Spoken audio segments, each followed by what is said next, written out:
આ દ્રશ્ય અમદાવાદના પંચવટી વિસ્તારના છે। ઉત્તરાયણનો તહેવાર હોય, બધા ધાબા પર ચડ્યા હોય, મોજ મસ્તી કરતા હોય, ડીજે વાગતું હોય, પણ હવે ઉત્તરાયણ અને દારૂ અને શરાબને કંઈક એવા લેવા દેવા થઈ ગયા છે કે તમે જ્યાં જુઓ ત્યાંથી એવા સમાચાર આવે કે ધાબા પર પાર્ટી કરતા પકડાયા, કે પછી હુક્કા પાર્ટી ચાલતી હોય, દારૂ પાર્ટી ચાલતી હોય, અને પછી આપણે એમ કહીએ કે ગુજરાતમાં તો દારૂબંધી છે। આખી ઘટના પહેલા વિસ્તારથી સમજવી છે। અમદાવાદના પંચવટી વિસ્તારમાં આવેલા સેનેટ્રિયલ વિસ્ટાના ધાબા પર વાસી ઉત્તરાયણના દિવસે યુવાનો શરાબ અને હુક્કાની પાર્ટી કરી રહ્યા હતા।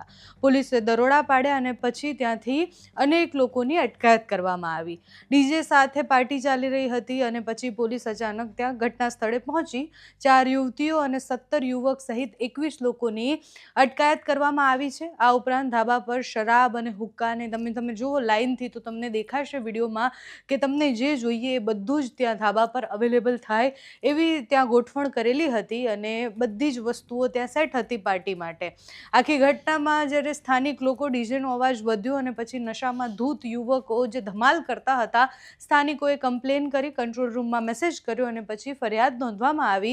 પછી યુનિવર્સિટી પોલીસ તાત્કાલિક ત્યાં કાર્યવાહી માટે પહોંચી, દરોડા પાડ્યા અને પછી દારૂ પાર્ટી ત્યાં દારૂ પીતા લોકો પકડાયા, 21 લોકોની ત્યાંથી અટકાયત કરી અને પોલીસ લઈ ગઈ।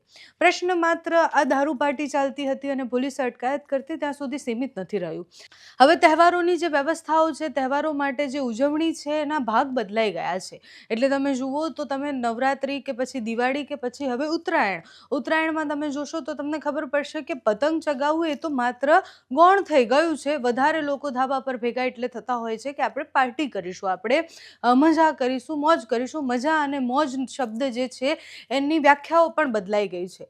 યુવાનો હવે ધાબા પર મોટાભાગે પતંગ ચગાવવા નથી ચડતા। એ ટ્રેન્ડ ક્યારનો ખતમ થઈ ગયો। જ્યારે વહેલી સવારથી બધા પતંગ ચગાવવા માટે ધાબા પર ચડતા હતા, અત્યારે બધા જ લોકો મસ્ત ડીજે પર નાચવા માટે ચડે છે, મસ્ત પાર્ટી કરવા માટે ચડતા હોય છે અને ઉત્તરાયણ પહેલા પતંગના સેટિંગ કરતાં દારૂના સેટિંગ વધારે થતા હોય છે। એટલે તહેવારો જે રીતના બદલાઈ રહ્યા છે, યુવાનોની જે તહેવારો ઉજવવાની રીતો બદલાઈ રહી છે એનું આ એક ઉદાહરણ છે। માત્ર 21 જેટલા લોકો, એમાં છોકરી પણ છે, છોકરાઓ પણ છે, બધા ભેગા થઈને પાર્ટી કરતા હતા।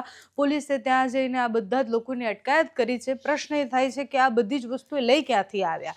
આપણે ગુજરાતમાં એવું કહીએ છીએ કે દારૂબંધી છે, તો દારૂ તો ધાબા પર ખુલ્લેઆમ પડ્યું હતું, હુક્કાઓ પડ્યા હતા, જે જોઈએ એ બધી જ પાર્ટીની સામગ્રી ત્યાં પડી હતી અને છતાં પણ આપણે એવું કહીએ કે અહીંયા કશું મળતું નથી, તો એ બધી જ ભ્રામક વાતો છે। અત્યારે આપણે ઉત્તરાયણના આવા બહુ જ બધા વિડીયો સોશિયલ મીડિયા પર પણ વાયરલ થયા હશે કે જેમાં દેખાતું હશે કે કેવી રીતના ધાબા પર પાર્ટીઓ થતી હોય છે। હજુ આ એકમાત્ર ઉદાહરણ છે, આવા તો અનેક ઉદાહરણો ચાલતા જ રહેવાના છે